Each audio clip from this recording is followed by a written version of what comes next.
कभी बिहार नक्सलवाद और नरसंहार की आग में जल रहा था। नक्सलवाद देश के लिए सबसे महत्वपूर्ण आंतरिक सुरक्षा खतरा है और बिहार इन राज्यों में सबसे अशांत राज्यों में से शामिल है।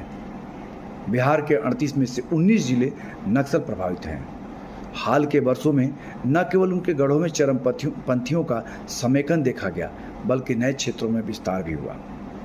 राज्य के दक्षिण पश्चिमी भागों में पटना, गया, औरंगाबाद, अरवल, भभुआ, रोहतास और जहानाबाद में पारंपरिक गढ़ों के अलावा पश्चिम चंपारण, पूर्वी चंपारण सहित नेपाल की सीमा से लगे उत्तर बिहार के कुछ हिस्सों में उग्रवाद में तेजी आई।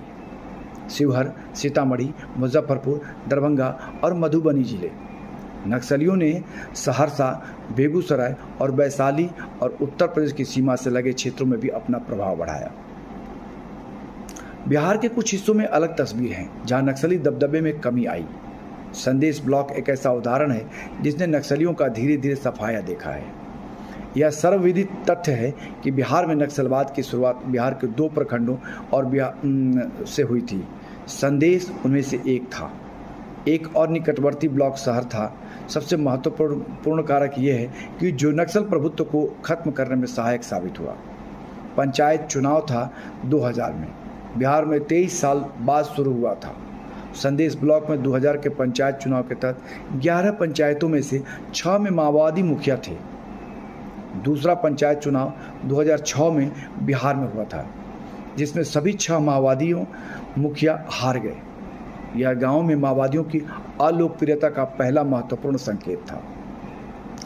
मुखिया के रूप में अपने कार्यकाल के दौरान माओवादी लोगों से कटे रहे। उनके द्वारा ही सारे अनाचार किए जा रहे थे। उन्होंने धन का खनन किया और शक्ति का उपयोग अपने निहित स्वार्थों के लिए किया। इससे माओवादी नेताओं की असली तस्वीर सामने आ गई। ऊंची जातियों के खिलाफ नफरत की उनकी सोची समझी योजना का पर्दाफाश हुआ। उनके भ्रष्ट आचरणों के कारण हुआ। नक्सल रणनीति के प्रदर्शन विभिन्न जातियों के बीच एक सामाजिक सामंजस्य लाया।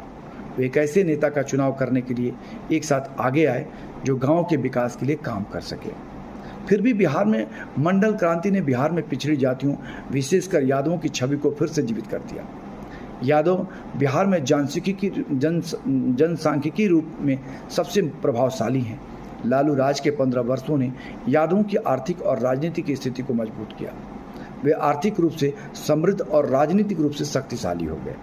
इस बदलाव के साथ यादवों ने धीरे धीरे खुद को माओवादी संगठनों से अलग कर लिया। घोर वामपंथियों के लिए यह एक बड़ा झटका था। शांति और विकास की भावना अनुसूचित और पिछड़ी जातियों के लिए एक प्रमुख कारक बन गई। 15 साल के लालू राज के बाद बिहार की नई सरकार ने कुछ ऐसा सार्थक काम किया जिससे गरीब जनता के मूलभूत मुद्दों पर ध्यान दिया गया। इसने अपने शासनकाल में विश्वास को दोहराया। राज्य की कानून व्यवस्था में काफ़ी हद तक सुधार किया। राज्य सहायक पुलिस बिहार के मुख्यमंत्री नीतीश कुमार के दिमाग की उपज है।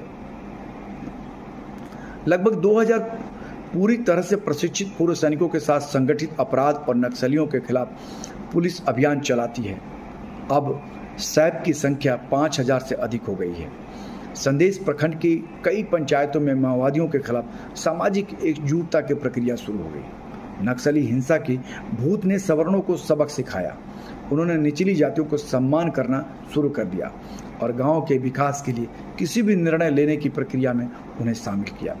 सामाजिक व्यवस्था के इस नए दृष्टिकोण ने नक्सलियों के हमदर्दों या समर्थकों पर दबाव डाला कि वे अपने तरीके से सुधारें या गांव छोड़ें। सामाजिक दबाव ने कई नक्सलियों को खेती करने के लिए मजबूर किया और नक्सल संगठनों के साथ अपने जुड़ाव को तोड़ दिया। सामाजिक परिवर्तन की प्रक्रिया ने संदेश ब्लॉक के अंतर्गत कई गांवों से नक्सलियों की संख्या में नाटकीय रूप से कमी की।